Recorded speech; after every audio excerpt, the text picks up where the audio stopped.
Angin Jakarta selalu punya cara sendiri untuk berbisik. Kadang sejuk menenangkan, kadang panas menyesakkan. Bagi Bram, yang lebih sering duduk di balik kemudi taksinya yang reot, angin itu selalu membawa bisikan yang sama. Kau pantas lebih. Dan Bram sangat setuju.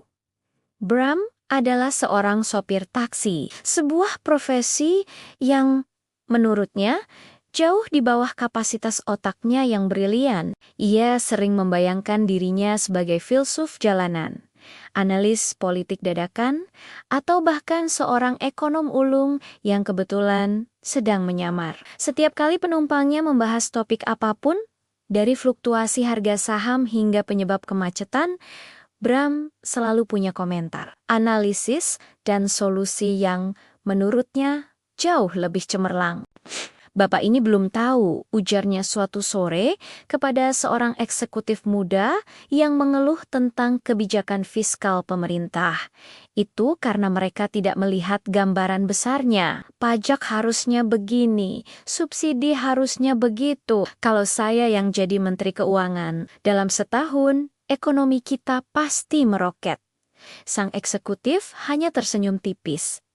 Lebih karena sopan santun daripada terkesan. Bram mengartikan senyum itu sebagai kekaguman yang tertahan. Ia merasa puas. Sebuah tepukan imajiner di punggungnya sendiri. Di rumah petaknya yang sempit, Dewi, istrinya yang sabar, sering hanya bisa menghela napas. Dewi adalah penjahit rumahan.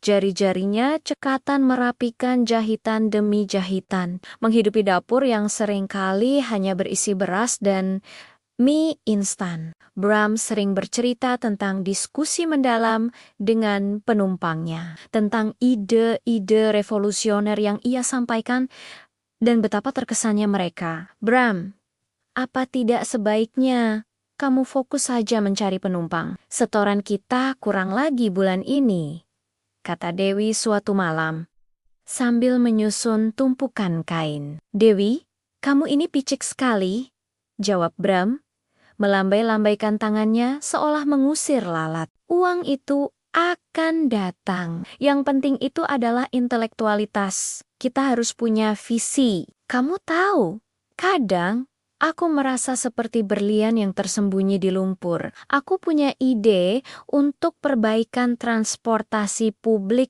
Klo. Kalau diterapkan, bisa mengubah Jakarta. Dewi tidak menanggapi. Ia sudah terlalu sering mendengar. Dulu, ia kagum pada kepercayaan diri Bram. Sekarang, itu lebih mirip ilusi. Sebuah menara gading yang dibangun di atas pasir, siap runtuh kapan saja. Satu-satunya orang yang masih mau mendengarkan ocehan Bram adalah Roni. Sahabatnya sejak kecil. Roni adalah mekanik jujur di bengkel kecilnya. Roni adalah antitesis Bram. Sederhana, realistis, dan selalu berkeringat karena kerja keras. Bram, kulihat kau semakin kurus, kata Roni suatu hari saat Bram mampir ke bengkel. Apa tidak sebaiknya kau cari pekerjaan lain yang lebih stabil? Stabil. Roni, stabil itu untuk orang-orang biasa. Aku ini bukan orang biasa. Bram membusungkan dada. Aku sedang mencari platform yang tepat. Aku butuh orang yang bisa melihat potensiku. Mungkin aku akan menulis buku. Atau jadi konsultan. Kau tahu, ide-ideku ini terlalu mahal untuk hanya dibayar dengan argo taksi. Roni hanya mengangguk pelan, sambil membersihkan oli di tangannya. Ia tahu, berdebat dengan Bram sama saja dengan bicara pada tembok.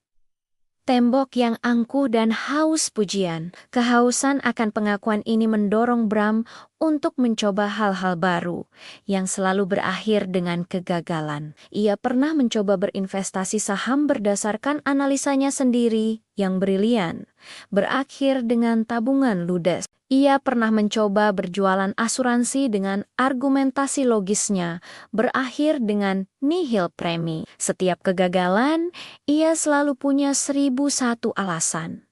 Pasar yang tidak siap, klien yang bodoh, atau keberuntungan yang tidak berpihak. Tidak pernah sekalipun ia menyalahkan dirinya sendiri.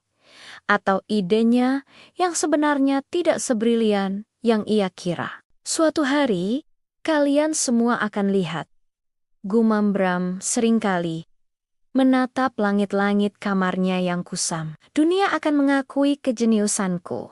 Namun, dunia sepertinya terlalu sibuk dengan urusannya sendiri untuk melihat Bram yang jenius di balik kemudi taksinya. Sementara itu, menara gading imajinernya terus menjulang tinggi, semakin rapuh, semakin goyah, di tengah tumpukan tagihan dan bisikan angin Jakarta yang tak lagi sejuk.